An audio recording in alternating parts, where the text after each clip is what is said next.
Good morning all of you.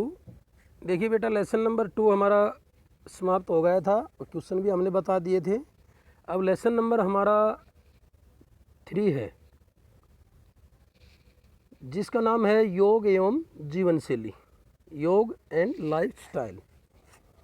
देखिए बेटा, introduction देखिए नीचे। कहता है कि आत्म विकास का सबसे प्राचीन ज्ञात विज्ञान योग कहलाता है।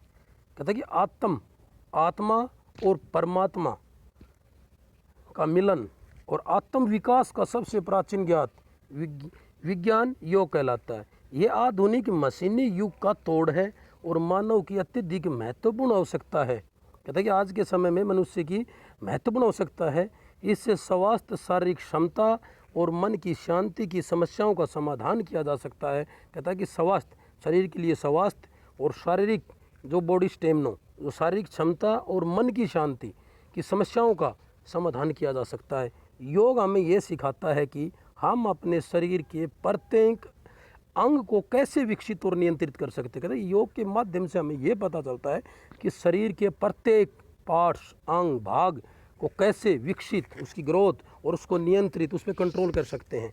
वास्तव में बनी रहने वाली शांति, कहता है कि वास्तव में जो रियल में बने रहने वाली जो शांति प्राप्त करने के लिए हमें अपने मन को कैसे शांत कर सकते हैं, अपने मन को कैसे शांत कर सकते हैं। यह आसानी से किया जा सकता है और आनंददायक है। कैसे योग के माध्यम से आसानी से किया जा सकता है और जब इसको हम आसानी से करते हैं तो आनंददायक आनंद मिलता है हमें। आजकल योग का सर्वव्यापी बन गया है। कहते हैं कि आज के समय में योग एक सर्वव्यापी बन गया है। प्रत्येक व्यक्ति द्वारा यह किया जा सकता है, चाहे वह किसी आयु, लिंग, शारीरिक अवस्था, परिवेश आदि से हो। कहता है कि ये प्रत्येक व्यक्ति कर सकता है, चाहे वह किसी भी आयु, लिंग, शारीरिक अवस्था और परिवेश आदि से संबंधित हो। लोग अपनी व्यक्तिगत समस्याओं को सुलझाने के लिए योग का प्रयोग करते हैं। कहता है कि लोग अपनी व्यक्तिगत जो पर्सनल प्रॉब्लम्स होते हैं उनको सुलझाने के लिए योग का प्रयोग करते हैं। योग का प्रयोग बच्चों की और यहाँ तक कि बड़े बुजुर्गों की शारीरिक विकृतियों को दूर करने के लिए किया जा सकता है। कि बच्चों की विकृतियाँ हो, बड़े बुजुर्ग हो, कोई भी आयु के व्यक्ति हो, उनकी विकृतियों को दूर करने के लिए किया जाता है। पश्चिमी देशों के लोग योग की ओर उन्मुख हो रहे हैं, क्योंकि ये सिद्ध हो गया है कि आजकल प्रत्येक व्यक्ति को जिन व्यवसायिक दर्द और पीड़ाओं का सामना करना पड़ रहा है उसका ये सफल उपचार है। कहता है कि आजकल के व्यक्तियों को जिन जो शारीरिक जो कष्ट होते हैं, बीमारियां होती हैं, जो दर्द होता है, पीड़ा होती है, उनका जो सामना करना पड़ रहा है उसका ये सफल उपचार योग ही है। योग शरीर, मन और भावनाओं को संतुलित में एक रूप करने की एक विधि है। कहते हैं कि योग शरीर की जो मन, भावनाएं को संतुलित एवं एक रूप करने के लिए एक विधि है। अब कहते हैं मीनिंग ऑफ योगा, योग का अर्थ। ये तो इंट्रोडक्शन था बेटा। अब देखिए योग का अर्थ क्या है। योग व्यक्ति की शारीरिक और मानसिक स्वस्थता को प्राप्त करने की प्राचीनतम भारतीय पद्धति है। योग शब्द की उत्पत्ति संस्कृत शब्द युद्ध से हुई है, जिसका अर्थ जोड़ना या संयुक्त करना। चाहे लोग ये सोचते हैं कि योग शरीर के तोड़ मरोड़ कर की गई मुद्राओं का, आसन का संग्रह है, परंतु ऐसा नहीं है। आधारभूत रूप से यह व्यक्ति को उसकी अंतरात्मा से जोड़ता है, जो कि वास्तव में देवी है और विश्व आत्मा या परमात्मा से जुड़ी हुई है। योग की जड़ें भारत में हैं और हजारों वर्ष पूर्व भारतीय संत साधु योग का अभ्यास किया करते थे।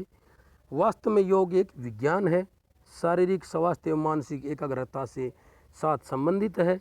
योग का आखिरी उद्देश्य आत्म परिचय और आत्म श्रेष्ठता है, जो कि आत्म शुद्धिकरण और आत्म अनुभव के द्वारा प्राप्त किया जाता है। ये बेटा योग था। योग के माध्यम से हम इन चीज़ों को कर सकते हैं, अच्छी तरीके से हम योग करेंगे। योग के अंदर नियमितता बहुत ज़रूरी है। भगवत गीता में के अनुसार, कहते हैं कि भगवत गीता के अनुसार योग की परिभाषा इस प्रकार दी गई है कि सत्यमेव योग उच्यते, अर्थात योग शारीरिक और आत्मिक समता है। कहता है कि योग कर्मसु कौशलम, अर्थात योग कार्य में दक्षता है। शंकराचार्य के अनुसार ज्ञान इंद्रियों और सांसारिक विषयों से हटाना और उनको योग द्वारा वश में करना ही योग कहलाता है। स्वामी दिगंबर जी के अनुसार योग परमात्मा और परमात्मा का संयोग है। पंतजलि के अनुसार मन की भावनाओं पर काबू पाना ही योग है। इम्पोर्टेंस ऑफ योगा, योग का क्या महत्व है। आधुनिक योग दबाव, तनाव और चिंता का युग है। कहता है आधुनिक जो युग है वो दबाव और चिंता का युग है। प्रत्येक व्यक्ति भागदौड़ की स्थिति में है। प्रत्येक आज के युग में प्रत्येक व्यक्ति भागदौड़ की स्थिति में है। प्रत्येक वस्तु काल सीमित है और व्यक्ति उसके पीछे भाग रहा है। कहता है कि प्रत्येक वस्तु और काल सीमित है लेकिन फिर भी व्यक्ति उसके पीछे भाग रहा है। इससे वह शारीरिक रूप से थक जाता है और मानसिक रूप से तनावग्रस्त हो जाता है। अधिकांश लोग इस प्रकार का जीवन व्यतीत कर रहे हैं। कहते हैं कि अधिकतर लोग इस प्रकार का जीवन व्यतीत कर रहे हैं। इस पड़ाव पर योग हमें सब के लिए अति आवश्यक हो सकता है। निम्नलिखित बातें योग के महत्व को दर्शाती, कुछ ऐसी बातें होती हैं जो योग के महत्व को दर्शाती हैं। तनाव को कम करती हैं, एकाग्रता की वृद्धि करती हैं, श्वसन अंगों को शुद्ध करती हैं, ज्ञानेंद्रियों पर नियंत्रण करना, शरीर को आराम देना, विभिन्न बीमारियों से बचाव, बीमारियों को दूर करना, मोटापा को घटाना, मुद्रा को ठीक रखता है, लचक को बढ़ाता है, जो फ्लेक्सिबिलिटी उनको बढ़ाता है। तो योग के ये बहुत सी ऐसी चीज़ें हैं, इन चीज़ों को दर्शाती हैं। ठीक है बेटा, आज के लिए इतना ही है। थैंक्स।